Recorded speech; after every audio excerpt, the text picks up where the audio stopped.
Chapitre 2. Parmi les sorcières. La sorcière Serafina Pekkala, qui avait sauvé Lyra et les autres enfants de la station expérimentale de Bolvangar, et s'était ensuite rendue avec la fillette sur l'île de Svalbard par la voie des airs, était extrêmement soucieuse. Prise dans les perturbations atmosphériques qui suivirent la fuite de Lord Asriel, exilé sur Svalbard, ses compagnes et elle furent entraînées loin, très loin de l'île par les vents violents, au-dessus de la mer gelée. Quelques-unes des sorcières parvinrent à rester accrochées à la montgolfière endommagée de Scoresby, l'aéronaute texan, mais Séraphina se retrouva projetée au milieu des nappes de brouillards épais qui déboulèrent presque immédiatement de l'immense fissure ouverte dans le ciel par l'expérience de Lord Asriel. Dès qu'elle fut à nouveau capable de contrôler son vol, sa première pensée fut pour Lyra, car elle ignorait tout du combat entre le faux ours roi et le vrai, Yorek Birnison, et elle ne pouvait pas savoir ce qu'il était advenu de Lyra par la suite. C'est pourquoi elle partit à sa recherche en volant à travers l'atmosphère nuageuse, teintée de reflets d'or, à cheval sur sa branche de sapin, accompagnée de son démon oie, Kaisa. Ils revinrent vers Svalbard en bifurquant légèrement vers le sud, et pendant plusieurs heures voltigèrent dans un ciel turbulent, traversé de lumière et d'ombres étranges. Serafina Pekkala savait, à en juger par le picotement désagréable de la lumière sur sa peau, que celle-ci provenait d'un autre monde. Soudain, Kaisa s'exclama. Regarde. Un démon de sorcière, visiblement égaré. Scrutant les épaisses nappes de brouillard, Serafina Pekkala aperçut à son tour une sterne, une hirondelle de mer, qui tournoyait en poussant des cris aigus dans les gouffres de lumières embrumées. Faisant demi-tour, la sorcière et son démon foncèrent vers elle. En les voyant approcher, l'oiseau voulut s'enfuir, mais Serafina Pekkala lui adressa un signe d'amitié, et il redescendit à leur hauteur. Serafina Pekkala demanda. À quel clan appartiens-tu? Mire, dit l'hirondelle de mer. Ma sorcière a été capturée. Nos compagnes ont été chassées. Je suis perdue. Qui a capturé ta sorcière? La femme avec le démon singe, celle de Bolvangar. Ah, aidez-moi, aidez-moi, j'ai peur. Ton clan était-il allié aux mutilateurs d'enfants? Oui, jusqu'à ce que l'on découvre ce qu'il leur faisait véritablement. Après le combat à Bolvangar, ils nous ont toutes chassées, mais ma sorcière a été faite prisonnière. Ils l'ont emmenée sur un bateau. Que puis-je faire? Elle m'appelle et j'ignore où elle est. Oh, je vous en prie, aidez-moi. Chut, dit Kaisa, le démon oie. Écoutez, tout en bas. La sorcière et les deux démons plongèrent vers la mer. En tendant l'oreille, et de fait, Serafina Pekkala ne tarda pas à percevoir le martèlement régulier d'un moteur à gaz, étouffé par le brouillard. Impossible de piloter un navire dans une telle purée de poids, commenta Kaisa. Que font-ils? Ce n'est pas un si gros bateau, dit Serafina Pekkala. Et au moment où elle prononçait ces mots, un autre bruit leur parvint, venant d'une direction différente. Une sorte de déflagration rauque et vibrante, comme si quelque gigantesque créature marine lançait un cri des profondeurs. Le rugissement dura plusieurs secondes, avant de s'arrêter brusquement.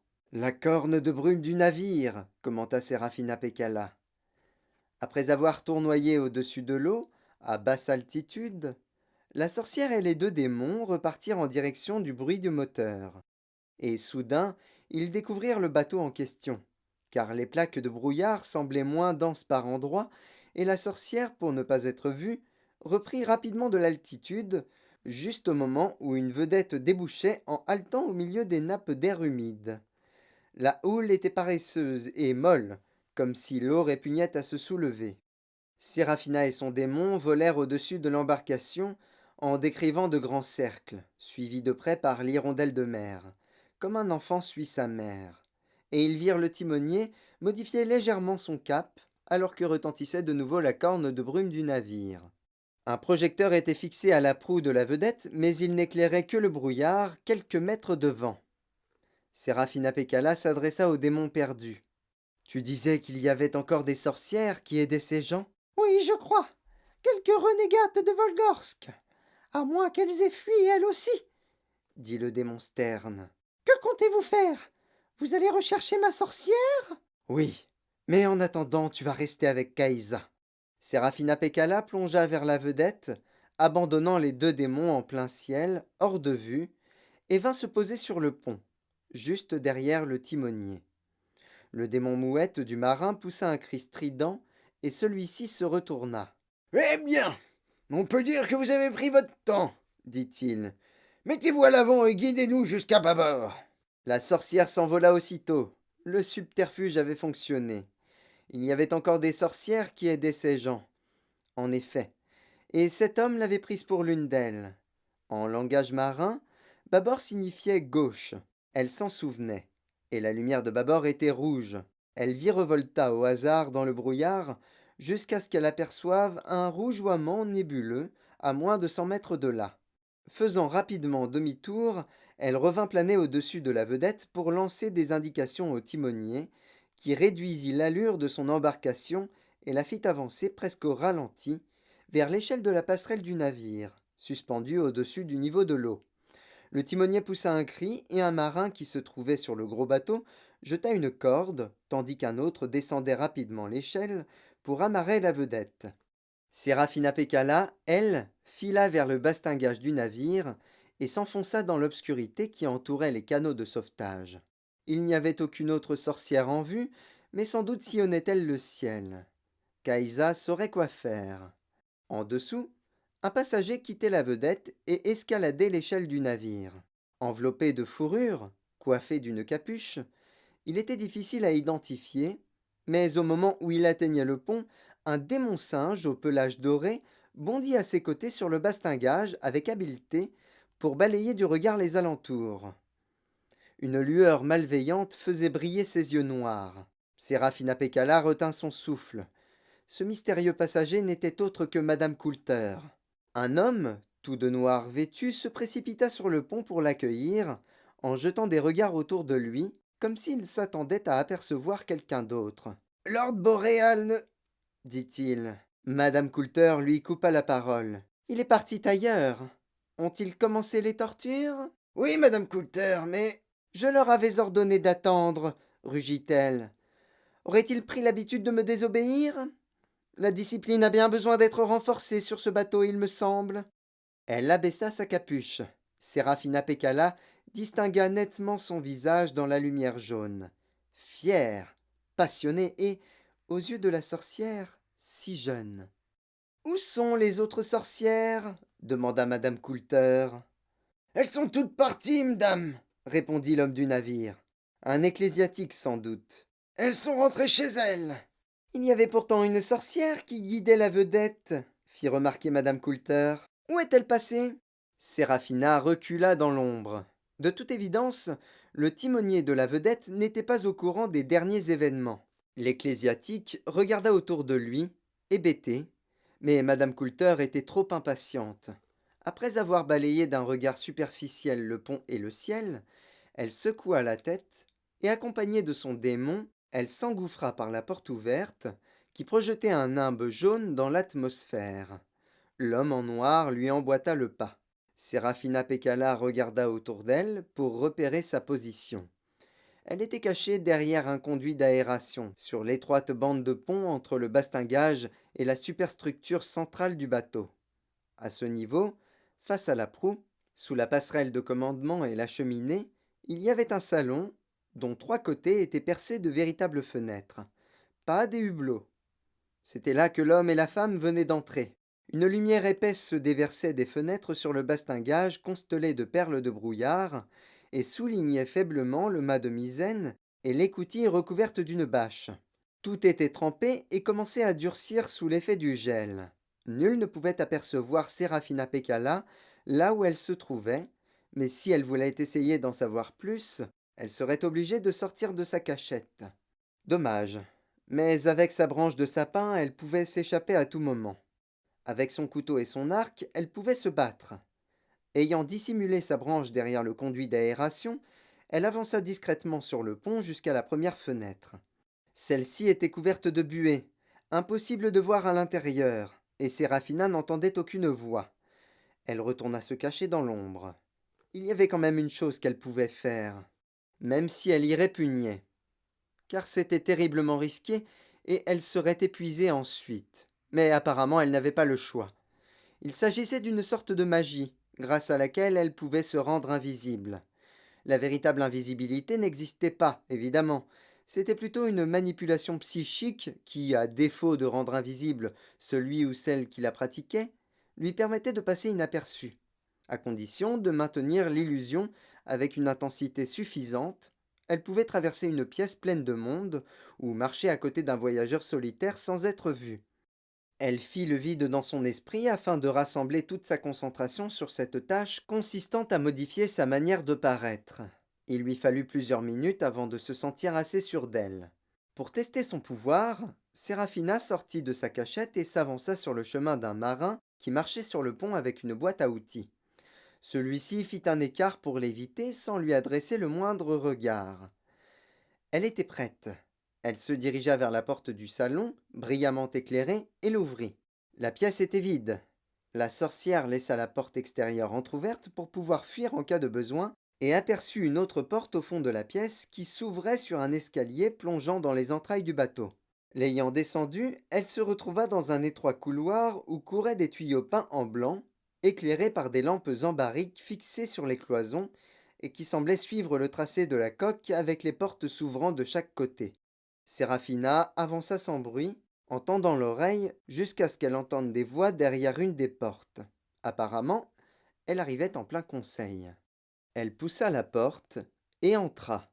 Une douzaine de personnes étaient assises autour d'une grande table. Une ou deux levèrent la tête un court instant lorsqu'elle entra, la regardèrent d'un œil indifférent et oublièrent aussitôt sa présence. Elle resta debout près de la porte, en silence, et observa la scène.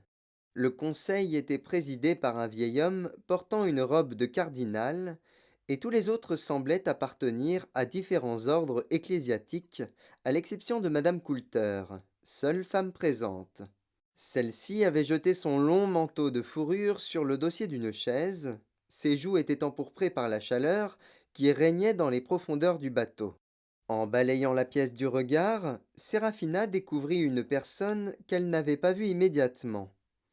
Un homme au visage émacié avec un démon grenouille installé légèrement à l'écart devant une table qui disparaissait sous les gros livres reliés en cuir et des empilements de feuilles jaunes. Elle crut tout d'abord qu'il s'agissait d'un clerc ou d'un secrétaire, jusqu'au moment où elle vit à quelle occupation il se livrait. Les yeux fixés sur un instrument doré qui ressemblait à une grosse montre ou à une boussole, il détournait le regard régulièrement pour noter quelque chose, sans doute le résultat de ses observations. Il ouvrait alors un des gros livres disposés devant lui, parcourait laborieusement l'index et consultait ensuite une référence qu'il notait également, avant de reporter toute son attention sur le mystérieux instrument. Séraphina reporta la sienne sur la discussion qui roulait autour de la table, car elle avait saisi au vol le mot sorcière. Elle sait quelque chose au sujet de cet enfant, Déclara un des ecclésiastiques. elle l'a avoué. D'ailleurs, toutes les sorcières savent qui est cette fillette. Moi, je me demande surtout ce que c'est madame Coulter, Dit le cardinal. n'aurait-elle pas dû nous avertir de certaines choses? Exprimez-vous de manière plus directe, répondit madame Coulter d'un ton glacial. Vous oubliez que je suis une femme, votre éminence. Je ne possède pas la finesse d'esprit d'un prince de l'Église. Quelle est donc cette prétendue vérité que je suis censé connaître au sujet de cet enfant? L'expression du cardinal était chargée de sous-entendus, mais il ne dit rien. Après un instant de silence pesant, un des ecclésiastiques prit la parole d'un ton presque contrit. Voyez-vous, madame Coulter, dit-il, il existe apparemment une prophétie au sujet de cette fillette. Tous les signes sont réunis. À commencer par les circonstances de sa venue au monde. Les gitans ont entendu parler de son existence, eux aussi. Ils évoquent sa présence en termes d'huile de sorcière et de feu des marais. C'est très mystérieux. Ce qui lui a permis de conduire les gitans jusqu'à Bolvangar. sans oublier, bien entendu, la façon époustouflante dont elle a provoqué la chute de l'ours roi Iofur Raknison. Aucun doute, ce n'est pas une enfant ordinaire, mais Frappavel pourra peut-être vous en dire plus. En disant cela, il jeta un regard en direction de l'homme au visage émacié qui consultait la laitiomètre. Celui-ci battit des paupières, se frotta les yeux comme s'il se réveillait, et se tourna vers madame Coulter. Peut-être savez-vous, dit-il, que cet alétiomètre est le dernier existant au monde, à l'exception de celui qui est en possession de la fillette. Tous les autres ont été retrouvés, confisqués et détruits sur ordre du magisterium. J'ai appris, grâce à cet instrument, que celui de la fillette lui avait été remis par le maître de Jordan College, qu'elle avait appris à l'utiliser toute seule et pouvait le déchiffrer sans avoir recours au livre des interprétations. S'il était possible de mettre en doute les affirmations de la laitiomètre, je le ferais volontiers, car il me paraît inconcevable que l'on puisse utiliser cet instrument sans l'aide des livres. Il faut des dizaines d'années d'études approfondies pour commencer simplement à percer les mystères de la laitiomètre. Or, en quelques semaines à peine, cette fillette a commencé à le déchiffrer et désormais, elle le maîtrise parfaitement. Je ne connais aucun savant qui soit capable d'une telle prouesse. Où est cette fille maintenant, Frappavel demanda le cardinal. Dans l'autre monde déjà. Le temps presse. La sorcière connaît la réponse, S'exclama un membre de l'assemblée dont le démon rat musqué mâchonnait en permanence un crayon. Tout est prêt pour recueillir le témoignage de la sorcière. Je propose de recommencer les tortures. Quelle est donc cette prophétie dont vous parliez demanda madame Coulter, qui semblait de plus en plus furieuse. Comment osez-vous me cacher une telle chose? Le pouvoir qu'elle exerçait sur ces hommes était palpable.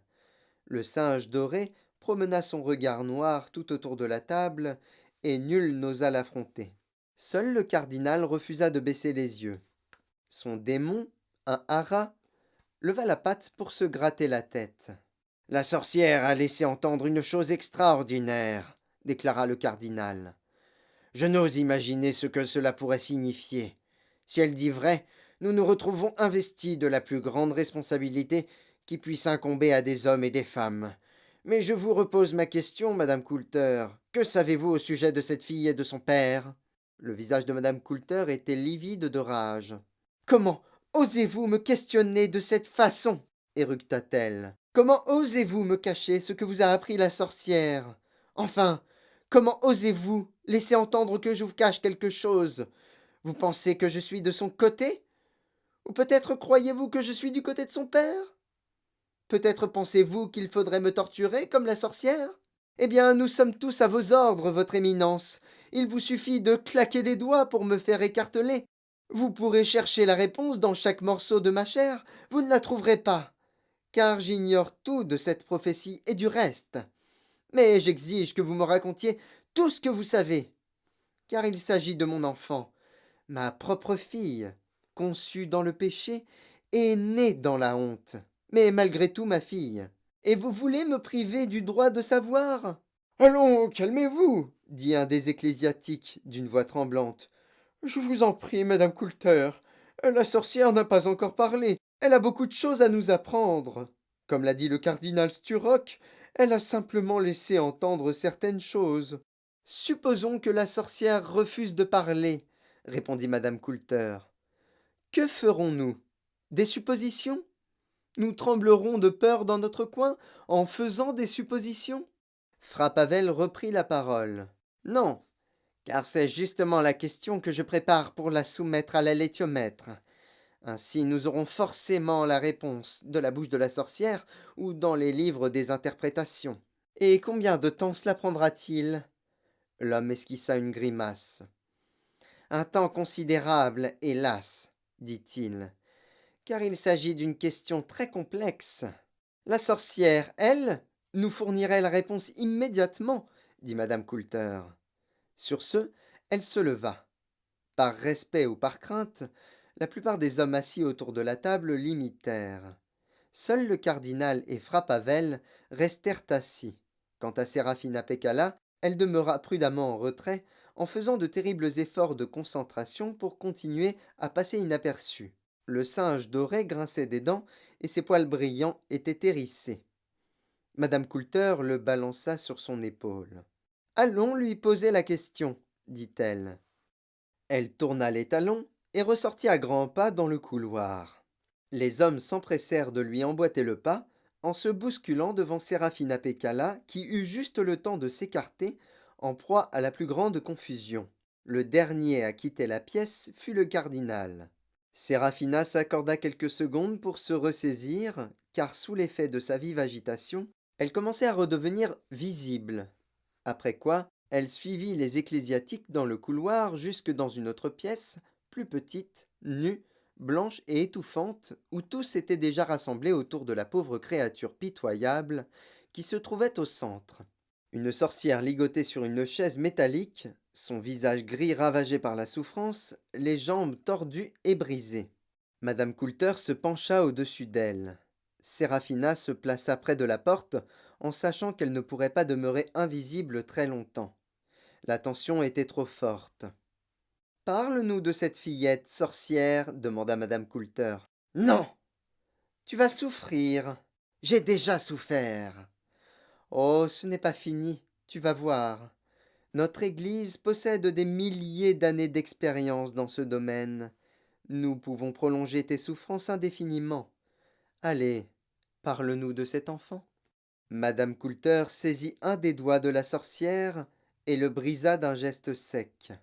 Le doigt craqua comme du bois mort. La sorcière poussa un hurlement de douleur, et l'espace d'une seconde, Séraphina Pécala redevint visible aux yeux de tous. Un ou deux ecclésiastiques la regardèrent, hébétés et effrayés, mais elle parvint à se ressaisir, et ils reportèrent leur attention sur la pauvre suppliciée. Madame Coulter proférait des menaces. Si tu ne parles pas, je te casse un deuxième doigt, puis un autre, et ainsi de suite. Que sais-tu de cet enfant? Je t'écoute, vas-y, parle. D'accord, mais arrêtez, je vous en supplie. Réponds alors. Il y eut un autre craquement sinistre, à vous glacer le sang. Et cette fois-ci, la sorcière ne put retenir un flot de larmes. Dans son coin, Séraphina Pécala avait du mal à se contenir. Elle entendit résonner ces mots dans un long cri d'agonie. Non, je vous dirai tout. Par pitié, arrêtez. L'enfant que l'on attendait, les sorcières connaissaient son identité avant vous. Nous avons découvert son nom. On connaît son nom. De quel nom parles-tu? Son véritable nom. Le nom de sa destinée. Quel est donc ce nom? Parle, ordonna madame Coulter. Non, non. Et comment l'avez-vous reconnu? Il y avait une épreuve. Si elle réussissait à choisir la bonne branche de sapin parmi beaucoup d'autres, c'était elle l'enfant que l'on attendait. Cela s'est produit dans la maison de notre consul à Trollsund, quand la fillette est arrivée avec les gitans. La fillette avec l'ours. La voix de la sorcière se brisa. Madame Coulter poussa un soupir d'impatience. Un nouveau craquement sec résonna dans la pièce, suivi d'un gémissement. Quelle est donc cette prophétie concernant cet enfant? Demanda madame Coulter, dont la voix d'airain vibrait maintenant de passion. Et quel est ce nom qui dévoilera sa destinée? Séraphina Pécala se rapprocha, en se faufilant au milieu du groupe compact des hommes rassemblés autour de la sorcière, sans qu'aucun ne sente sa présence à ses côtés. Il fallait qu'elle mette fin aux souffrances de sa sœur, et vite, mais la pression imposée par son invisibilité était écrasante. D'une main tremblante, elle dégaina le couteau fixé à sa ceinture. La sorcière sanglotait. C'est elle. C'est elle qui est déjà venue. Et depuis vous la haïssez. Vous la craignez. Elle est revenue, et vous ne l'avez pas trouvée. Elle est allée là-bas à Svalbard. Elle était avec Lord Asriel, et elle vous a échappé. Elle a réussi à s'enfuir, et maintenant elle va. Elle fut interrompue avant d'achever sa phrase. Par la porte restée ouverte, une hirondelle de mer, folle de terreur, fit irruption dans la pièce en battant des ailes frénétiquement. Puis elle s'écrasa au sol et se releva avec peine pour sauter sur la poitrine de la sorcière martyrisée, se blottir contre elle, enfouir sa tête dans son cou, en gazouillant de joie et en pleurant de tristesse, tandis que la sorcière lançait des supplications. Yambeaka, Viens à moi, je t'attends. Nulle part, Séraphina Pécala ne pouvait comprendre le sens de ces paroles. Yambéaka était la déesse qui rendait visite à une sorcière quand celle-ci était sur le point de mourir. Séraphina était prête. Abandonnant son voile d'invisibilité, elle s'avança avec un sourire joyeux, car Yambéaka était un être gai, au cœur enjoué, et ses visites étaient des offrandes de bonheur. En la voyant, la sorcière leva vers elle son visage inondé de larmes. Séraphina se pencha pour l'embrasser et enfonça, en douceur, son couteau dans le cœur de sa sœur. Le démon sterne la regarda avec ses yeux vitreux, puis disparut. Séraphina Pécala allait devoir se battre maintenant pour s'enfuir. Les hommes étaient encore sous le choc. Ils n'en croyaient pas leurs yeux. Mais Madame Coulter reprit ses esprits presque immédiatement. Attrapez-la! Ne la laissez pas s'enfuir! S'écria-t-elle. Mais Séraphina avait déjà atteint la porte et bandé son arc. Elle pivota sur elle-même et décocha la flèche en moins d'une seconde. Le cardinal, tombé à la renverse, en s'étranglant et en battant des jambes dans le vide. La sorcière jaillit dans le couloir, courut vers l'escalier en bandant son arc, se retourna et décocha une autre flèche. Un deuxième homme s'effondra, tandis qu'une grosse cloche remplissait déjà tout le bateau de son fracas métallique discordant. Séraphina grimpa l'escalier et déboucha sur le pont. Deux marins lui barraient la route. Descendez vite, leur dit-elle. La prisonnière s'est échappée. Alertez les autres. Cette ruse suffit à semer la confusion dans l'esprit des deux hommes qui demeurèrent indécis quelques secondes. Assez longtemps pour permettre à la sorcière de les contourner et d'aller rechercher sa branche de sapin là où elle l'avait cachée, derrière le conduit d'aération. Abattez-la! C'était la voix de Madame Coulter qui venait de jaillir derrière elle. Immédiatement, 3 coups de fusil retentirent dans son dos. Les balles ricochèrent sur le conduit d'aération et s'enfoncèrent dans le brouillard en sifflant, tandis que Séraphina enfourchait sa branche de sapin et l'éprenait mentalement, comme s'il s'agissait d'une de ses flèches mortelles. Quelques secondes plus tard, elle s'envolait dans les airs au milieu du brouillard épais, hors d'atteinte, bientôt rejointe par une grande oie qui venait d'apparaître au milieu des volutes grises. Où va-t-on? Demanda l'oie. Loin d'ici, Kaïsa. Très loin, répondit la sorcière. Je veux chasser de mes narines l'odeur infecte de ces gens. En vérité, Séraphina Pécala ne savait pas où aller, ni que faire désormais. Mais elle était sûre d'une chose, il y avait dans son carquois une flèche qui finirait plantée dans la gorge de Madame Coulter. La sorcière et son démon mirent le cap vers le sud, loin de cette inquiétante lueur d'un autre monde, au milieu du brouillard. Pendant qu'ils volaient vers d'autres cieux, une question prit forme dans l'esprit de Séraphina. Quel était donc le véritable but de Lord Asriel? Car tous ces événements qui avaient bouleversé l'ordre du monde trouvaient leur origine dans les mystérieuses activités de cet homme. Malheureusement, Séraphina ne puisait ses connaissances que dans des sources naturelles. Elle était capable de suivre à la trace n'importe quel animal, d'attraper n'importe quel poisson, de trouver les baies les plus rares. Elle savait lire les signes dans les entrailles des martres, déchiffrer une vision dans les écailles d'une perche, ou encore interpréter les mises en garde dans le pollen des crocus.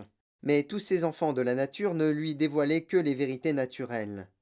Pour en savoir plus au sujet de Lord Asriel, elle devait s'adresser ailleurs. Dans le port de Trollsund, leur consul, le docteur Lancelius, servait de lien avec le monde des hommes et des femmes, et Séraphina décida de s'y rendre en fonçant dans le brouillard pour écouter ce que le conseil avait à lui apprendre. Avant de se poser devant la maison du docteur Lancelius, elle survola le port où des rubans et des filaments de brume dérivaient tels des fantômes à la surface de l'eau glacée et assista à l'arrivée d'un gros navire battant pavillon africain. D'autres bateaux étaient ancrés à l'extérieur du port. Jamais elle n'en avait vu autant. Alors que le jour faiblissait, elle plongea vers le sol et atterrit dans le jardin derrière la maison du consul. Elle frappa au carreau. Le docteur Lancelius en personne vint lui ouvrir en posant un doigt sur ses lèvres. Bonjour, Séraphina Pécala. Entrez vite et soyez la bienvenue, mais ne vous attardez pas surtout. Il lui proposa un fauteuil à côté de la cheminée, après avoir jeté un coup d'œil entre les rideaux de la fenêtre qui donnait sur la rue. Voulez-vous un peu de vin? Tout en sirotant son toquet, Séraphina raconta au consul ce qu'elle avait vu et entendu à bord du navire. Croyez-vous qu'ils ont compris ce que votre sœur a dit au sujet de cette fillette demanda-t-il. Non, pas tout, je pense. Mais ils savent combien cette enfant est importante. Quant à cette femme, cette Madame Coulter, elle me fait peur, docteur Lancelius. Je crois que je la tuerai un jour, mais elle me fait peur malgré tout. Je sais, je suis comme vous. Séraphina écouta ensuite le consul lui parler des rumeurs qui avaient couru la ville. Au milieu de ce brouillard de on-dit, quelques faits authentiques commençaient à émerger. Il paraît que le magisterium est en train de réunir la plus grande armée qui ait jamais existé. Et il s'agit là de l'avant-garde. Des rumeurs fort inquiétantes circulent également au sujet de certains soldats, Séraphina Pécala. J'ai entendu parler de Bolvangar et de ce qu'ils y faisaient. Privés des enfants de leurs démons, je ne connais rien de plus monstrueux. Eh bien, il semblerait qu'un régiment entier de guerriers ait subi le même sort. Connaissez-vous le mot zombie? Ces créatures ne redoutent plus rien, car elles n'ont plus d'âme. Certaines ont débarqué dans cette ville. Les autorités les cachent, mais la nouvelle s'est répandue et les habitants sont terrorisés. Et les autres clans de sorcières? Demanda Séraphina. Quelle nouvelle avez-vous? La plupart sont retournés sur leur terre, toutes les sorcières vivant dans la peur et l'angoisse, Séraphina Pécala, en attendant de voir ce qui va se passer. Et du côté de l'Église, c'est la plus grande confusion. Car, voyez-vous, ils ignorent eux aussi quelles sont les intentions de Lord Asriel. Je suis comme eux, avoua la sorcière, et je ne peux imaginer son but. À votre avis, docteur Lancelius, que cherche-t-il? Le consul massa le front de son démon serpent avec son pouce. Lord Asriel est un érudit, dit-il au bout d'un moment. Mais la passion qui l'anime n'est pas le savoir, ni le pouvoir. Je l'ai rencontré un jour et j'ai découvert un homme doté d'une nature ardente et puissante, mais nullement despotique. Je ne pense pas qu'il cherche à gouverner. En fait, je ne sais pas ce qu'il veut, Séraphina Pegala. Peut-être son domestique serait-il capable de vous renseigner. Il s'appelle Thorold, et il était prisonnier avec Lord Asriel dans la maison de Svalbard.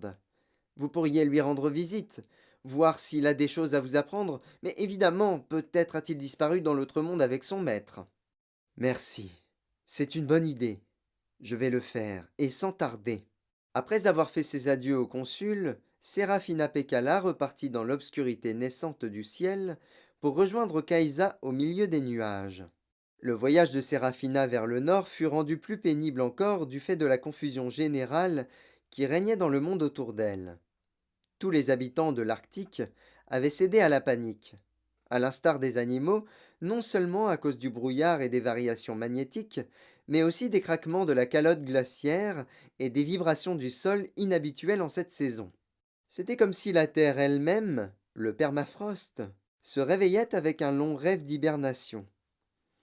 Des hampes d'éclats mystérieux et inquiétants traversaient de manière soudaine les déchirures dans des colonnes de brouillard, avant de disparaître presque aussitôt. Des troupeaux de bœufs musqués étaient pris de l'envie subite de galoper vers le sud, avant de faire demi-tour presque immédiatement pour repartir vers l'ouest ou le nord. Des vols compacts d'oies se désintégraient dans un chaos de cris stridents, tandis que les champs magnétiques qu'elles survolaient vacillaient et se brisaient net ici et là. Au milieu de ce chaos, Séraphina Pécala enfourcha sa branche de sapin et s'envola vers le nord en direction de la maison située sur le promontoire rocheux au cœur des immensités désolées de Svalbard. C'est là qu'elle trouva le domestique de Lord Asriel, Thorold, en train d'affronter un groupe de monstres des falaises. Elle aperçut les mouvements et les bruits de la bataille avant d'arriver suffisamment près pour voir ce qui se passait. Un tourbillon d'ailes parcheminées, battant avec frénésie, et des yonk-yonk-yonk sinistres qui résonnaient dans le jardin enneigé. Un homme seul, enveloppé de fourrure, tirait sur les assaillants, tandis que son démon chien montrait les dents et aboyait chaque fois qu'une de ces épouvantables créatures ailées passait trop bas. Séraphina ne connaissait pas cet homme, mais un monstre des falaises incarnait toujours l'ennemi. Tournoyant dans le ciel, elle décocha une dizaine de flèches dans la mêlée. Dans un concert de cris stridents et de borborigmes, la bande de volatiles, trop désorganisée pour mériter le nom de troupe, décrivit un large cercle dans les airs, découvrit son nouvel adversaire et s'enfuit. Moins d'une minute plus tard, le ciel était entièrement dégagé et les Yonk-Yonk-Yonk, désespérés des monstres des falaises, se répercutaient au loin dans les montagnes pour finalement se fondre dans le silence. Séraphina plongea vers la maison et se posa sur la neige piétinée et constellée de taches de sang. L'homme abaissa sa capuche, mais pas son fusil, car une sorcière pouvait parfois représenter l'ennemi. Et Séraphina découvrit un vieil homme à la mâchoire saillante, avec des cheveux grisonnants et un regard pénétrant. Je suis une amie de Laïra, dit-elle. J'aimerais vous parler. Regardez, je pose mon arc. Où est la fillette demanda le vieil homme. Dans un autre monde, et je crains pour sa sécurité. J'ai besoin de savoir ce que prépare Lord Asriel. Le vieil homme abaissa son fusil. Entrez donc. Regardez, je pose mon arme. Une fois ces formalités accomplies, ils entrèrent. Kaïsa, le démon Wa, planait dans le ciel au-dessus de la maison pour faire le guet, pendant que Thorold préparait du café et que Séraphina lui expliquait ses liens avec l'Aïra. Cet enfant n'en a toujours fait qu'à sa tête, dit le vieil homme, lorsqu'ils se furent assis de part et d'autre de la table en chêne, dans la lueur d'une lampe à naphte. Je la voyais une fois par an environ, quand son oncle se rendait à son collège. Pourtant, j'adorais cette fillette, figurez-vous. C'était plus fort que moi. Mais je ne saurais vous dire quelle était sa place dans toute cette histoire. Dites-moi simplement quels étaient les projets de Lord Asriel. Vous ne croyez tout de même pas qu'il m'en a parlé, Séraphina Pécala. Je suis son majordome, rien de plus. Je lave son linge, je lui prépare à manger et j'entretiens sa maison. Peut-être ai-je appris une ou deux choses depuis des années que je suis au service de sa seigneurie, mais uniquement par hasard en captant une phrase ici et là. Il ne se confiait pas plus à moi qu'à son plat à barbe. Parlez-moi de ces deux ou trois choses que vous avez apprises par hasard, demanda la sorcière.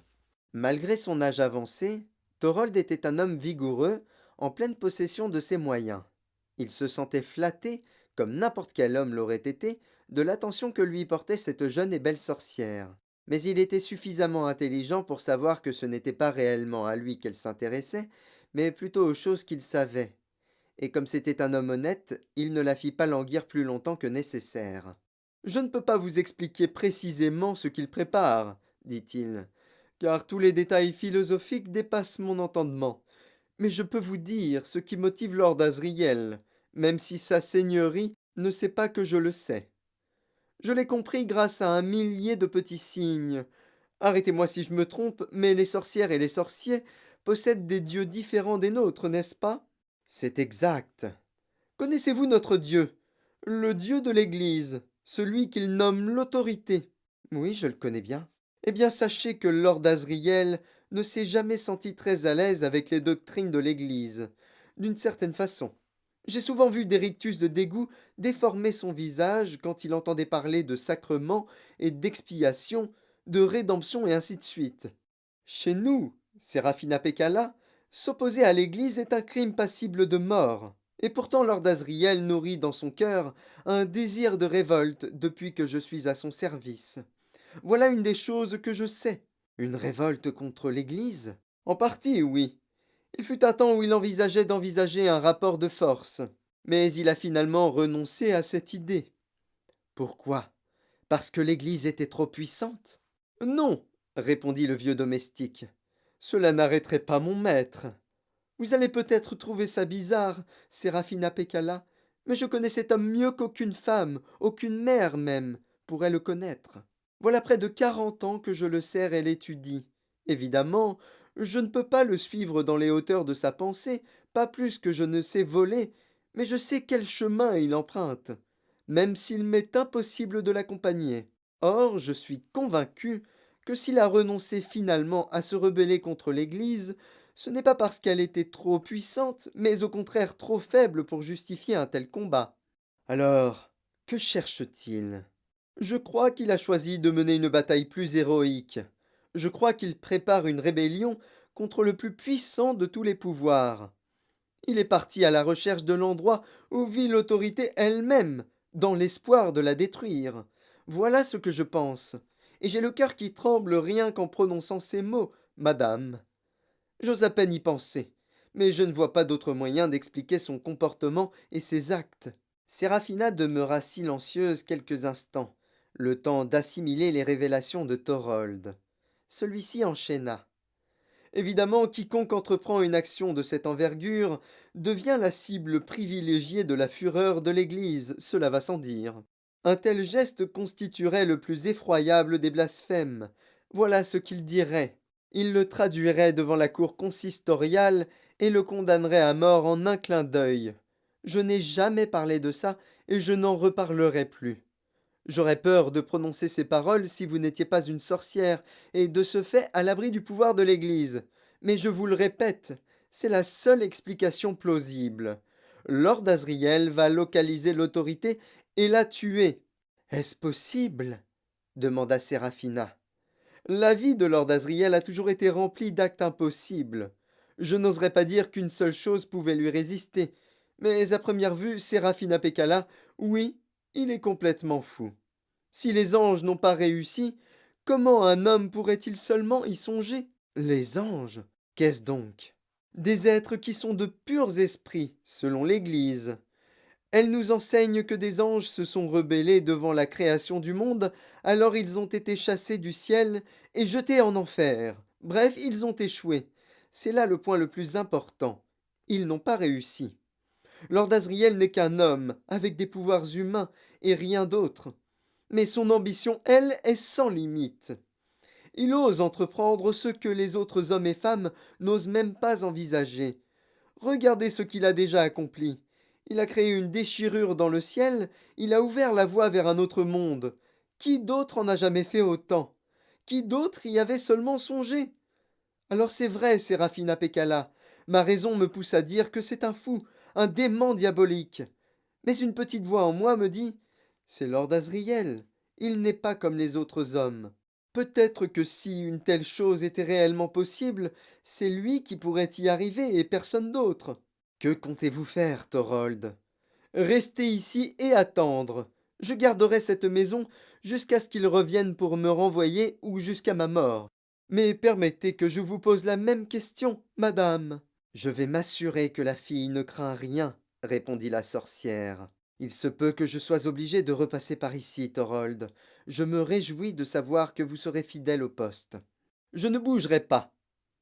Ayant refusé la nourriture que lui proposait le vieux domestique, Séraphina lui fit ses adieux. Une minute plus tard, elle avait rejoint son démon oie, et celui-ci garda le silence, tandis qu'il s'élevait dans le ciel et tournoyait au-dessus des montagnes embrumées. Séraphina était profondément troublée, et il n'y avait pas besoin d'explication.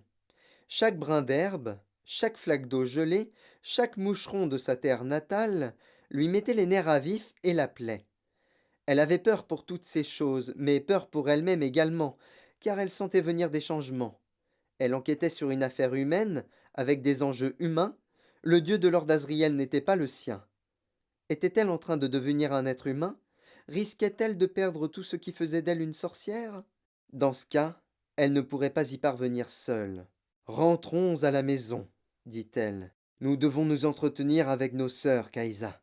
Ces événements nous dépassent. La sorcière et son démon oie filèrent à toute allure au milieu des nappes ondulantes de brouillard en direction du lac Enara, là où était leur foyer. Dans les cavernes au milieu des bois, près du lac, ils retrouvèrent les autres membres du clan ainsi que Lee Scoresby. L'aéronaute avait réussi à maintenir son ballon dans les airs après l'atterrissage en catastrophe de Svalbard, et les sorcières l'avaient guidé jusqu'à leur territoire, où il avait pu commencer à réparer les dégâts infligés à la nacelle et à l'enveloppe du ballon. Madame, je suis ravi de vous revoir, dit-il. Avez-vous des nouvelles de la gamine? Aucune, monsieur Scoresby. Accepterez-vous d'assister à notre conseil ce soir pour discuter des mesures à prendre? Le Texan ne put dissimuler sa surprise, car à sa connaissance, aucun homme n'avait jamais assisté à un conseil de sorcière. J'en serais très honoré, répondit-il. Peut-être pourrais-je même faire une ou deux suggestions? Durant toute la journée, les sorcières ne cessèrent d'affluer, telles des flocons de neige noirs, portés par la tempête, emplissant les cieux du bruissement de leurs voiles de soie et du sifflement de l'air à travers les aiguilles de leurs branches de sapin. Les hommes qui chassaient dans les forêts humides ou pêchaient au milieu des blocs de glace dans les environs entendaient l'immensité du ciel murmurer dans le brouillard, et quand l'horizon était dégagé, ils levaient la tête pour voir passer les sorcières, semblables à des lambeaux d'obscurité entraînés par un courant secret. Le soir venu, les sapins qui entouraient le lac se retrouvèrent illuminés par une centaine de feux de camp, dont le plus grand brûlait à l'entrée de la grotte. C'est là que, après le dîner, toutes les sorcières se rassemblèrent. Séraphina Pécala siégeait au centre de l'assemblée, avec une couronne de petites fleurs violettes dans ses cheveux blonds. À sa gauche était assis Lis Corsby, et à sa droite se tenait une visiteuse de marque, la reine des sorcières de Lettonie, Ruta Skadi. Elle était arrivée 1 heure plus tôt, à la grande surprise de Séraphina. Cette dernière trouvait que madame Coulter était une jolie femme, pour une mortelle du moins. Mais Ruta Skadi était aussi belle que madame Coulter, et possédait en outre une dimension supplémentaire, celle du mystère, de l'insondable. Elle avait fait commerce avec les esprits, et cela se voyait. Dotée d'un caractère passionné et vif, elle avait d'immenses yeux noirs, et l'on disait que Lord Asriel lui-même avait été son amant. Elle arborait de lourdes boucles d'oreilles en or, et dans ses cheveux bruns bouclés, une couronne ornée de dents de tigre des neiges. Kaïsa, le démon de Séraphina, avait appris par le démon de Ruta Skadi que celle-ci avait tué ces tigres de ses propres mains, afin de punir la tribu de Tartare qui les idolâtrait, car ces hommes n'avaient pas su lui faire les honneurs qu'elle attendait quand elle avait visité leur territoire. Privée de ses dieux tigres, la tribu sombra rapidement dans la terreur et le désespoir. Les Tartares supplièrent alors Ruta Skadi de leur accorder le droit de l'idolâtrer, mais elle rejeta leur supplique avec mépris. À quoi lui servirait leur adoration? Visiblement, elle n'avait pas porté chance au tigre, répondit-elle. Ruta Skadi était ainsi, belle, fière et impitoyable.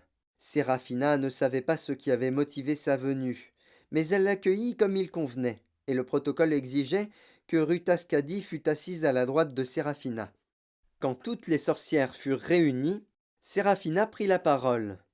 Mes sœurs, vous savez pourquoi nous sommes rassemblés. Nous devons prendre une décision concernant les événements récents.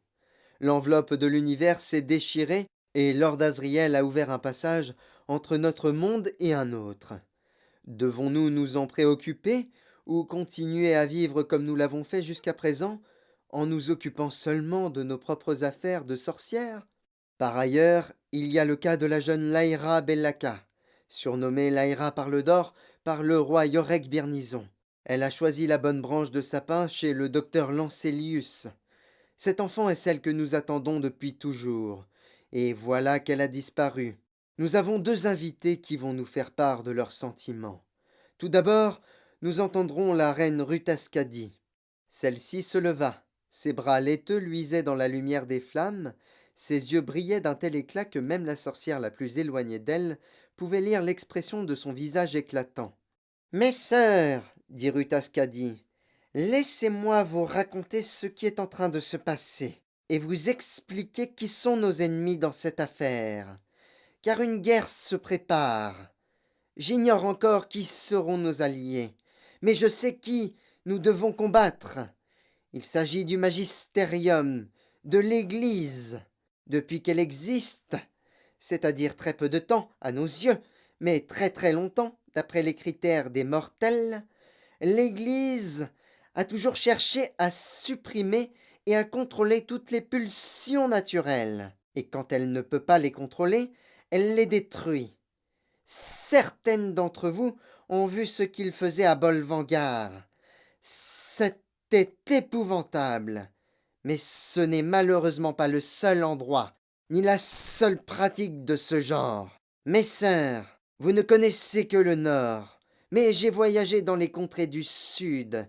Il y a là-bas des églises qui mutilent les enfants, elles aussi, comme les gens de Bolvangar. Pas de la même façon, mais de manière tout aussi horrible. Ils leur coupent les organes sexuels.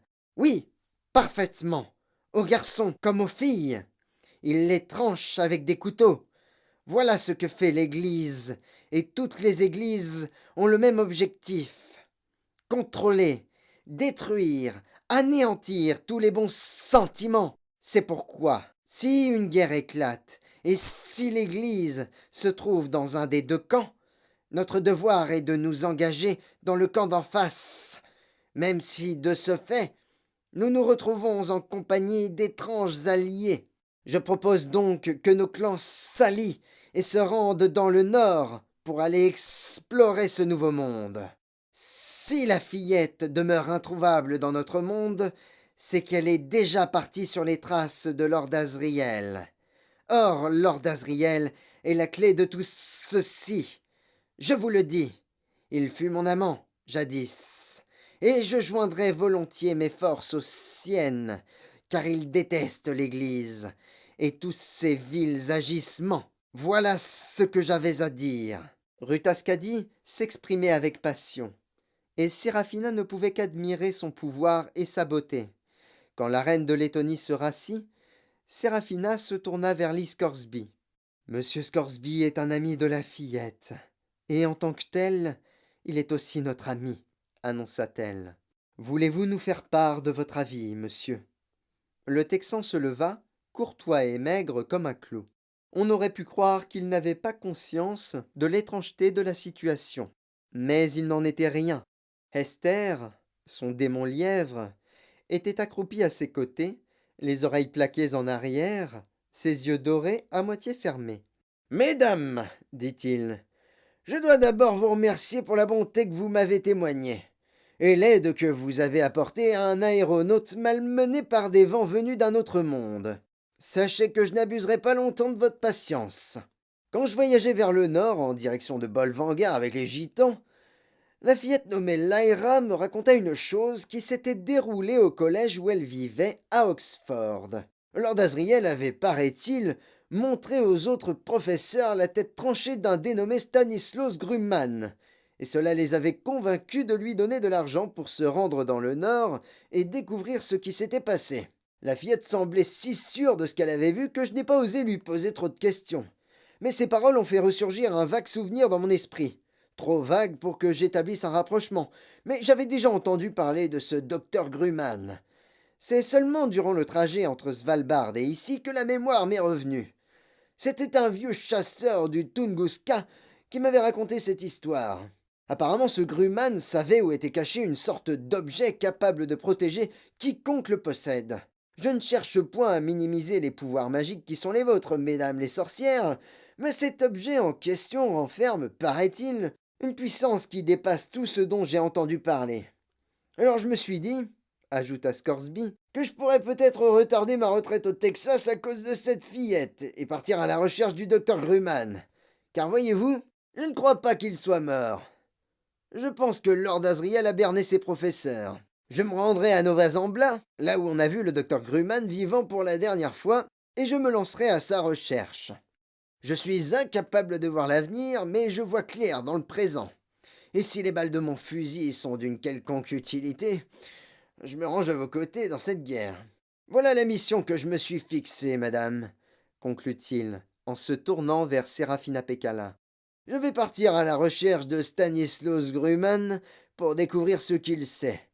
Et si je parviens à mettre la main sur ce fameux objet, je l'apporterai à Lyra. Séraphina demanda: Avez-vous été marié, monsieur Scoresby? Avez-vous des enfants? Non, madame, je n'ai pas d'enfant. Même si ça m'aurait plu d'être père. Mais je comprends votre question, et vous avez raison. Cette pauvre fillette n'a pas eu de chance avec ses vrais parents. Et peut-être pourrais-je réparer cette injustice. Quelqu'un doit s'en charger, et je suis prêt à le faire. Merci, monsieur Scoresby, dit Séraphina. Elle ôta sa couronne pour y prendre une des petites fleurs violettes, qui, tant qu'elle les portait, demeuraient aussi fraîches que si on venait de les cueillir. Prenez cette fleur, dit-elle, et si un jour vous avez besoin de mon aide, serrez-la dans votre main et appelez-moi. Je vous entendrai, où que vous soyez. Merci 1000 fois, madame, dit Scoresby, surpris. Il prit la petite fleur qu'elle lui tendait et la glissa soigneusement dans la poche de sa chemise. Nous ferons souffler un vent favorable pour vous aider à atteindre Nova Zembla, dit Séraphina Pécala. Maintenant, mes sœurs, Avez-vous des choses à dire? Le véritable conseil débuta à cet instant. Les sorcières fonctionnaient de manière démocratique, jusqu'à un certain point. Chacune d'elles, même la plus jeune, avait le droit à la parole, mais seule leur reine possédait le pouvoir de décision.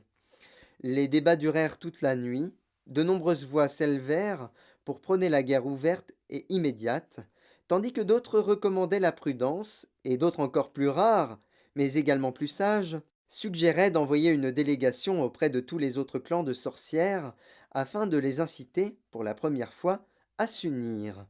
Rutaskadi était favorable à cette dernière idée, et Séraphina envoya aussitôt un groupe de messagères. Concernant les mesures immédiates, Séraphina sélectionna 20 de ses meilleures guerrières et leur ordonna de se préparer à voler vers le nord avec elle. Elle pénétrait dans ce nouveau monde ouvert par Lord Asriel et elle tenterait de retrouver Lyra. Et vous, reine Rutaskadi, demanda finalement Séraphina, quels sont vos plans? Je vais partir à la recherche de Lord Asriel pour savoir de sa propre bouche ce qu'il manigance. Il semblerait qu'il soit parti vers le nord, lui aussi. Puis-je me joindre à vous, ma sœur, pour la première partie de ce voyage? Soyez la bienvenue, répondit Séraphina, ravie d'avoir de la compagnie. Alors que le conseil venait de s'achever, une vieille sorcière vint trouver Séraphina Pekala et lui dit Vous devriez écouter ce que Judas Kamainen a à dire, ma reine. C'est une forte tête, mais son témoignage peut être intéressant. La jeune Jutta Kamainen, jeune d'après les critères des sorcières, c'est-à-dire qu'elle avait tout juste un peu plus de 100 ans, semblait gênée. Son démon rouge-gorge voletait nerveusement de son épaule à sa main et tournoyait au-dessus de sa tête avant de revenir se poser un court instant sur son épaule. La sorcière avait de bonnes joues rouges, une nature vive et passionnée. Séraphina ne la connaissait pas très bien. Ma reine, dit-elle, incapable de garder le silence plus longtemps sous le regard pénétrant de Séraphina. Je connais le dénommé Stanislas Grumman.